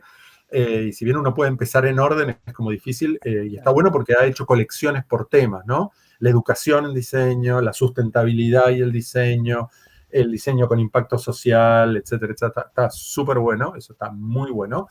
Les diría que a mí me parece bueno leer cosas que no son de diseño ni de UX. Digamos, hay textos fundamentales, básicos, como, por decir algo, Lo pequeño es hermoso, la economía como si las personas importaran. Es un libro del 50 de Schumacher, cortito, chiquitito, fundamental. Realmente se lee en un rato, pero las ideas que tiene siguen siendo tan válidas hoy como hace medio siglo. Y hace a todo esto que estábamos hablando, ¿no? Es decir, gente que se olvida y pone la economía delante de la gente, como que, ¿no? Textos fundamentales de Christopher Alexander. Hay dos libros que se enganchan, son como un libro grande, The Timeless Way of Building y A Pattern Language, o sea, la manera temporal de construir y el lenguaje de patrones. Son fundamentales como textos para cualquiera que vaya a diseñar, porque tiene que ver con entender, crear un todo integrado y crear soluciones que realmente funcionen. Es irrelevante que lo que él escribió es para arquitectura. Todo el 100% de lo que escribió es aplicable a lo que hacemos. Y uno solo más para no pasarme, que lo recomiendo mucho. Estos son libros como generales, digo, es una lista que tengo hace rato. Hay un libro que es solo las fotos de una muestra fotográfica. Tiene muy poco texto. Y el texto que tiene es cortito, es lo que encabeza cada gran bloque y es solo poético. Se llama La familia del hombre. Es una muestra fotográfica del mediados del siglo XX, por una cuestión de etnocentrismo norteamericano, tiene más fotos de Norteamérica que de otros países, pero a priori es una serie de fotografías excelentes en general, muy impresionantes. A mí la fotografía me gusta. Acerca de la humanidad y algunas cosas comunes que tenemos. El amor, la comida, el trabajo, el nacimiento, la muerte, ¿no? Ujú. Y eso reflejado en fotos de comunidades muy diversas de diversos lugares del mundo. Y a mí me parece que es profundamente inspirador porque nos muestra la diversidad y la unidad al mismo tiempo, ¿no? No somos todos distintos y al mismo tiempo tenemos mucho de iguales. Y si bien hasta ahora en la historia de la humanidad hay mucha gente que se ha dedicado a hacer énfasis en las diferencias, me parece que el nivel de desafío que estamos enfrentando hace que empecemos a poner un poquito de balance y miremos también lo que tenemos en común, ¿no? Las diferencias no son un problema cuando vemos que lo que tenemos en común es mucho más, ¿no? A mí me parecen esos dos textos inspiradores. Bueno, en el caso de Family of Man, no son textos, son fotos, pero me parece que son inspiradores, son libros fundamentales y vale la pena cada minuto puesto, y algunos de ellos vale la pena ser releídos. Yo algunos los sé, después de varios años vuelvo y algo uno les encuentra, ¿no? Nuevo. Así que bueno, esos son algunos, no sé. Buenísimo, Edu. Pregunta esto de Chusma, ¿no va? Eh, ¿Digital o tenés los libros papel? Mira, era muy de papel, pero la verdad me compré hace un par de años un ebook reader de Kobo y es lo más grande que hay para leer. ¿Qué crees que te Sí, diga? yo te voy a decir, con el tema de la sustentabilidad, ¿no? Mira, por un lado, sí, tiene un costo, pero puede durar muchos años. Tengo muchos libros en muy poco espacio, pesa la nada, pero tiene un montón de cosas muy interesantes. Podés marcar y después extractar y copiar todo lo que marcaste del libro. Mirá vos. Tiene incluidos diccionarios adentro. Digamos, se conecta con otros dispositivos en el sentido que, a propósito, y a mí me parece bien, y lo elegí en parte por eso, no es un dispositivo de conexión, no es una tableta que toco y me abro un Claro. navegador. No, a propósito, pero sí se conecta con Pocket, Wallabag, etcétera, etcétera. Entonces es muy fácil decir, che, qué bueno este artículo, después lo voy a mirar tranquilo. Incluso, nada, hay botones que con un clic exportas un EPUB y lo mandás al coso. Así que sí, digital más, sí. Auspicia este momento Cobo. Lleva tus libros a todos lados. Elegí el Kobo porque tiene además un Linux adentro y no está atado a Amazon ni a ninguna cosa. De hecho, lo corro con un sistema operativo alternativo al que viene. Qué nerd. Y nada, me parece mejor que el original que trae y es libre además. Entonces el hardware es espectacular, tiene una resolución de papel, realmente es impresionante. Lees en pleno sol y se lee perfecto. Está muy bueno. Qué bueno. Bueno, y con las redes sociales, ¿cómo te llevas? Nos tenemos una respetuosa distancia. ¿Por dónde te podemos contactar, Edu? Eh, bueno, por mail siempre, aunque puedo tardar en responder porque hay días de actividad offline. Lo único, o sea, no Facebook, no tengo Instagram, no uso LinkedIn hace años, pues está puesto en LinkedIn, igual así me llegan los pedidos de conexión, pero que son filtrados inmediatamente y mandados al archivo, o sea, no los veo, lo que me mandan por LinkedIn no lo veo, sépanlo por favor, no me manden pedidos de conexión por LinkedIn. Mi mail es público y si me escriben, eventualmente respondo. Y sí, lo único que cada tanto tuiteo algo, así como que tiro alguna cosa. Cuando me acuerdo que está Twitter, son como etapas por momento, de repente pasan 2 meses y no hago nada. Y ahora durante la pandemia, por ejemplo, que trabajamos un poco ayudando a algunas cosas, sí estuve un poquito más movido, pero creo que es casi lo único, en realidad. Buenísimo. Edu, ¿algo más que quieras agregar? La No, charla. quería agradecerles a ustedes el aguante. Si hay alguien ahí, además de vos, son unos genios, qué sé yo. Sí, No sé. bueno, yo por mi lado lo que quería contarte, bueno, es que está todo el equipo atrás haciendo que esto funcione. Yo soy solo la cara visible y el que está acá con la parte técnica. La verdad que estamos muy orgullosos de tenerte y agradecidos. Y antes que nada, a nuestros seguidores les vamos a dejar feedback para los que pudieron verlo, que después nos dejen nos comenten cómo le fue y qué podemos mejorar. Ya que está, te pregunto, Edu, ¿qué recomendarías para un buen feedback? ¿Cómo es dar un buen feedback? Es una buena pregunta, ¿no? Um, y supongo que el buen feedback es accionable, debería ser respetuoso. O sea, uno a veces tiene que contar algunas cosas que no son lindas, ya bastante el tema como para decirlo de mala manera, al cohete. Entonces, siempre hay que ser respetuoso. Constructivo, me parece, porque el punto es cuando uno da feedback es porque quiere que algo mejore. Entonces, quedarse nomás en eso estuvo mal no sirve, sino tratar de ir a la raíz de la cuestión, ¿no? Porque a veces uno observa como un montón de pequeñas cosas que le gustaría cambiar, pero la raíz puede ser menos cosas, ¿no? Entonces, si uno se toma el laburo de ir a eso, puede solucionar más cosas de un solo movimiento. Así que diría feedback, sí, constructivo y accionable, donde uno puede incluso dar ejemplos, que no quiere decir que los otros tengan que tomar, pero por ahí uno explica mejor la cosa. Pero me da la sensación que si es respetuoso y desde ese lugar constructivo, es difícil que salga mal, ¿no? Como que va a ser bueno de todas maneras, aunque no haya una propuesta de solución, pero sí, si uno puede apuntar a un lugar para que el otro reflexione de algo que hubiera podido estar bueno, mejor, siempre va a estar bueno de una u otra manera. Por mi parte, bienvengo el feedback, así que feliz de después todo lo que me digan, si se Sí, puede no, hacer más claro, más útil o lo que sea. Y de nuevo quiero agradecerles a todos ustedes que propusieron esto, lo están llevando a cabo, movieron todo. La verdad que nada, a ustedes y a los que están ahí, que no hemos, pero si quieren después por algún lado seguiremos, pero que nada, que hay que tener ganas y aguante. No sé cuánto va, pero debe ser un montón. Así que ya casi 2 horas me están pidiendo que corten. Yo me quería quedar acá charlando con vos. Edu, te dejo unas palabras para que te despidas del público y después cortamos. eh, Qué presión. gracias. Y sigamos juntos y sigamos pensando y haciendo juntos. Si estamos en línea con algunas de las cosas que charlamos, nos vamos a encontrar seguro en el camino y va a estar bueno. Así que gracias a todos. Gracias, Edu.